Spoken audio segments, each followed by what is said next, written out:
A moral por trás desse exemplo que a gente vai ver nesse vídeo é que a maneira como você interpreta o enunciado de um problema pode levar a formulações distintas do seu espaço amostral que vão te levar a resultados distintos.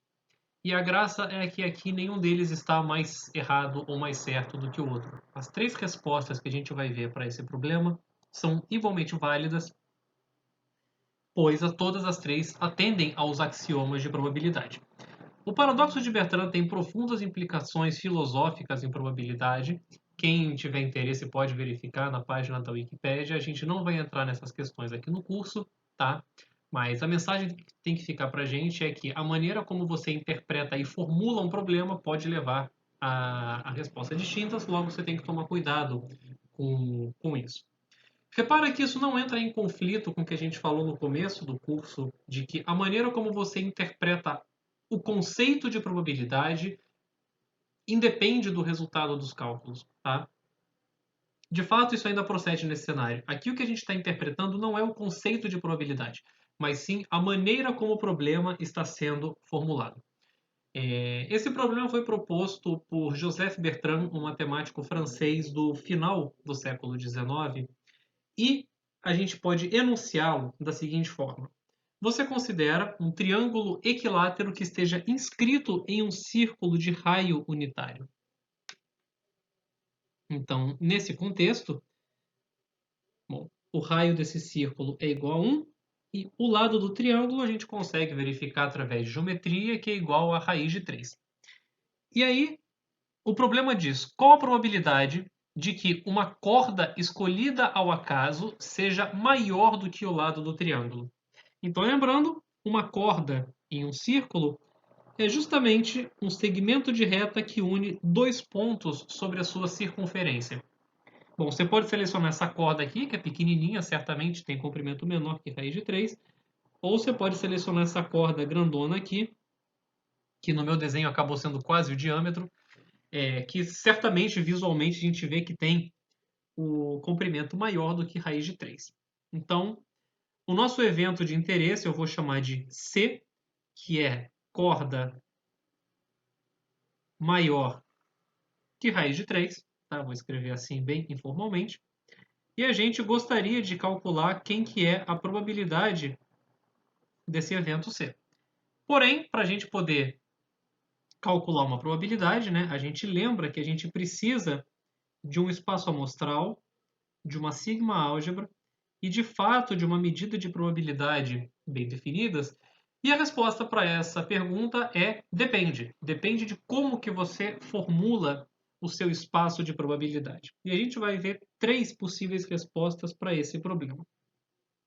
A primeira delas é a seguinte, assim, e as três respostas diferem entre si na maneira como você interpreta o que é a escolha ao acaso de uma corda no círculo.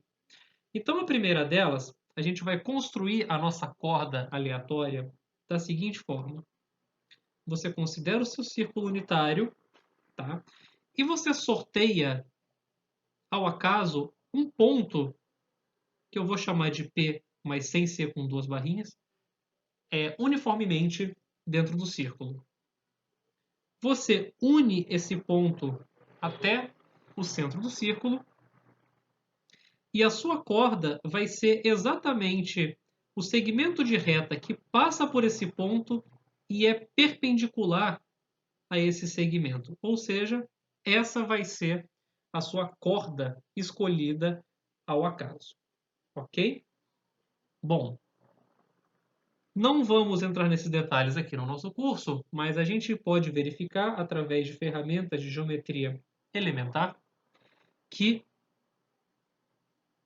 se o seu ponto P está dentro do círculo de raio meio, a sua corda é maior do que raiz de 3. Enquanto que se o seu ponto escolhido está, por exemplo, aqui fora do círculo de raio meio, a sua corda é menor do que raiz de 3. Tá? Então, nesse cenário, onde a gente interpreta a escolha aleatória de corda da seguinte forma, o nosso espaço amostral vai ser o círculo em si. a nossa sigma-álgebra F vão ser os subconjuntos do círculo que fazem sentido calcular área. Então, são A contido em ômega, tais que podemos calcular sua área. Tá um pouco informal, mas o espírito é esse. E a medida de probabilidade que nós vamos definir vai ser a probabilidade de um conjunto A vai ser a área de A dividido pela área do círculo, tá? Então, bom, no nosso cenário aqui, o que a gente tem, né? A gente se convenceu que o conjunto de interesse para a gente é o círculo de raio meio, porque se o ponto cai dentro do círculo de raio meio, a propriedade da corda ser maior do que raiz de 3 é satisfeita. Então, para a gente, a probabilidade do nosso evento de interesse, que eu chamei de C ali em cima, é a área do círculo de raio meio, que é igual a π vezes meio ao quadrado, dividido pela área total do círculo de raio 1, que é π. Então, isso vai dar igual a 1/4. Ou seja, dentro dessa maneira de escolher a corda ao acaso, a probabilidade que ela seja maior do que raiz de 3 é igual a 1/4.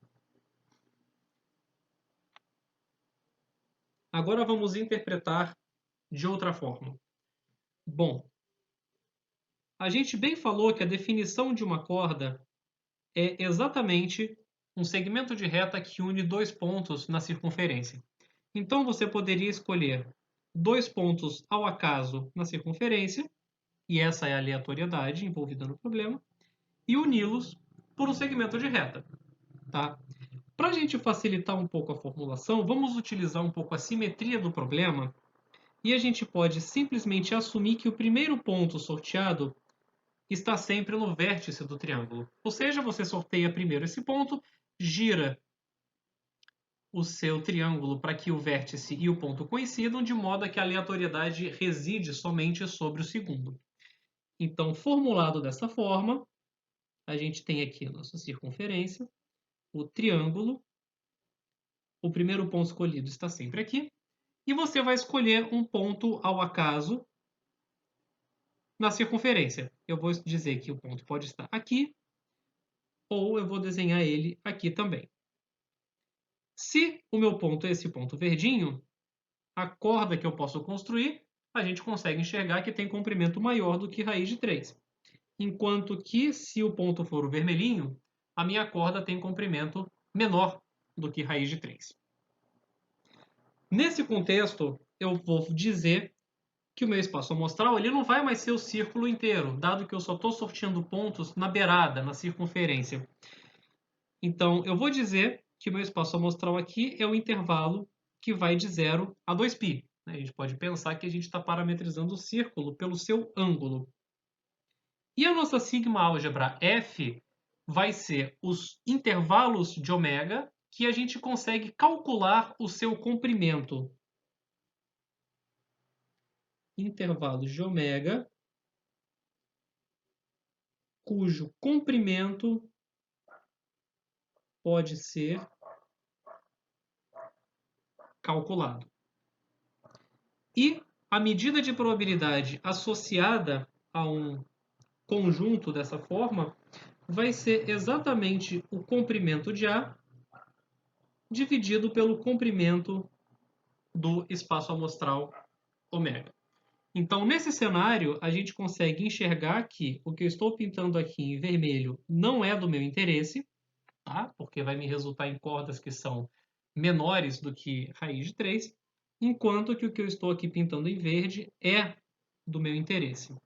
Então, nesse caso, a gente consegue enxergar que o verde corresponde a 1/3 da circunferência total, logo a probabilidade de interesse é igual a 1/3, que é diferente do 1/4 que foi obtido anteriormente. E as duas formulações estão corretas, as duas formulações seguem os axiomas de Kolmogorov, nenhuma delas está mais certa ou errada do que outra.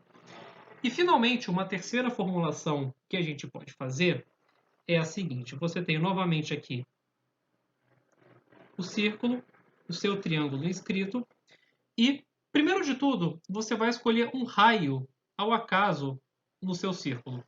Pode ser esse raio, pode ser qualquer raio no seu círculo. Novamente, como tanto faz, né, eu posso utilizar da simetria do meu problema, eu vou dizer que o meu raio é esse daqui, ou seja, que bate exatamente em algum dos vértices do triângulo. E agora, você vai sortear um ponto aleatoriamente em cima desse raio e a sua corda vai ser esse segmento de reta aqui, que vai ser perpendicular a esse raio. Então, ela pode ser grandona ou pode ser pequenininha aqui. Novamente, da geometria, a gente consegue enxergar que se o ponto selecionado está nessa primeira metade do raio, vai resultar em uma corda maior do que raiz de 3, enquanto que se ele estiver aqui nessa segunda metade do raio, vai resultar numa corda menor do que raiz de 3. Então, nesse contexto, eu posso dizer que meu espaço amostral é o intervalo 0, 1, tá? Porque meu círculo tem raio unitário e a minha escolha aleatória é somente no raio. A sigma álgebra F vai ser definida analogamente ao que a gente fez na interpretação 2. Vão ser os intervalos de 0, 1, cujo comprimento está definido. E a medida de probabilidade que a gente vai colocar aqui vai ser igual à do caso anterior também. Vai ser o comprimento de A dividido pelo comprimento de ômega, que é igual a 1.